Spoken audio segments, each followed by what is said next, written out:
हाँ, एक बात और जो कहना चाहता हूँ वो यह है कि जैसे भगवान जी को ताज़ा फूल चढ़ाते हैं, बासी फूल नहीं, ताज़ा प्रसाद चढ़ाते हैं, बासी प्रसाद नहीं, वैसे ही प्रार्थना भी ताजी हो, बासी प्रार्थना ठीक नहीं, बासी प्रार्थना ठीक नहीं।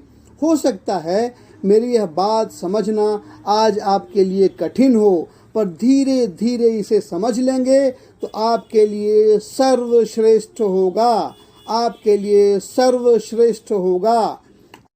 आप जो हनुमान चालीसा रोज रोज पढ़ते हैं वह तो तुलसीदास जी की हनुमान चालीसा है। यह तुलसीदास जी की और हनुमान जी के बीच की बात है। आप हनुमान चालीसा का 40वां दोहा पढ़ें, आप हनुमान चालीसा का 40वां दोहा पढ़ें। वह इस प्रकार है, तुलसीदास सदा हरि चेरा, कीजय नाथ हृदय मह डेरा। इसका भावार्थ है, हे नाथ श्री हनुमान जी, तुलसीदास सदा सर्वदा के लिए श्री हरि का सेवक है, ऐसा समझकर आप उसके हृदय भवन में निवास कीजिए। इसकी व्याख्या है, श्री हनुमान चालीसा में श्री हनुमान जी की स्तुति करने के बाद, श्री हनुमान जी की स्तुति करने के बाद इस चौपाई में श्री तुलसीदास जी ने उनसे अंतिम वरदान मांग लिया है कि हे हनुमान जी,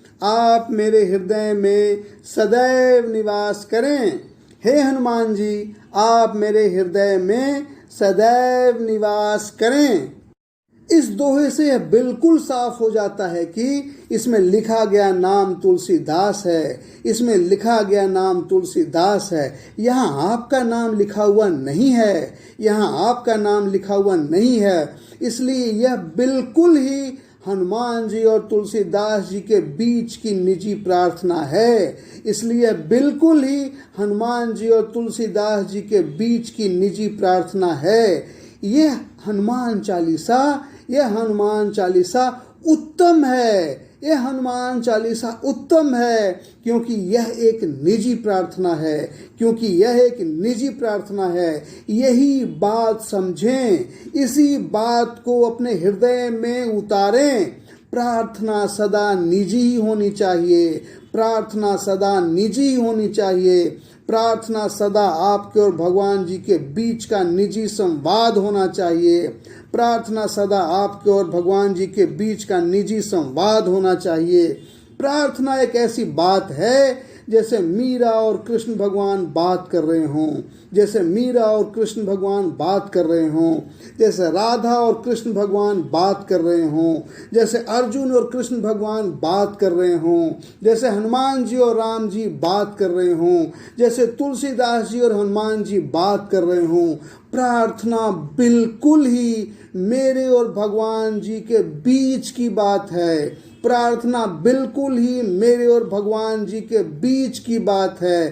तब यह किसी दूसरे या तीसरे की लिखी हुई कैसे हो सकती है? तब यह किसी दूसरे या तीसरे की लिखी हुई कैसे हो सकती है? जो निजी है वही तो प्रार्थना है, जो निजी है वही तो प्रार्थना है, वही ताजा है। जो दूसरे ने लिखी है वह तो बासी है, जो दूसरे ने लिखी है वह तो बासी है। इसलिए भगवान जी से अपनी निकटता बढ़ाएं, इसलिए भगवान जी से अपनी निकटता बढ़ाएं, भगवान जी से बात करें, भगवान जी से बात करें, ताकि भगवान जी आपको आपके ही शब्दों से, आपके ही निजी बातों से आपको समझ सकें। और अगर ऐसा हो गया, और अगर ऐसा हो गया, और अगर यह करने में आप कामयाब हो गए, और अगर यह करने में आप कामयाब हो गए, तो आप भी वाल्मीकि जी की तरह महान बन जाएंगे, तो आप भी वाल्मीकि जी की तरह महान बन जाएंगे।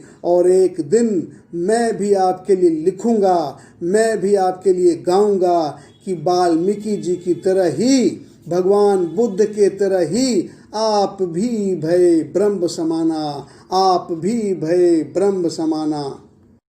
आज आप सबों से इतना ही बात करके अब मैं अपने शांति संवाद को यहीं पे विराम देता हूँ। भाई पुरुषोत्तम का आप सभी स्नेहीजनों को स्नेह वंदन और हृदय से आलिंगन।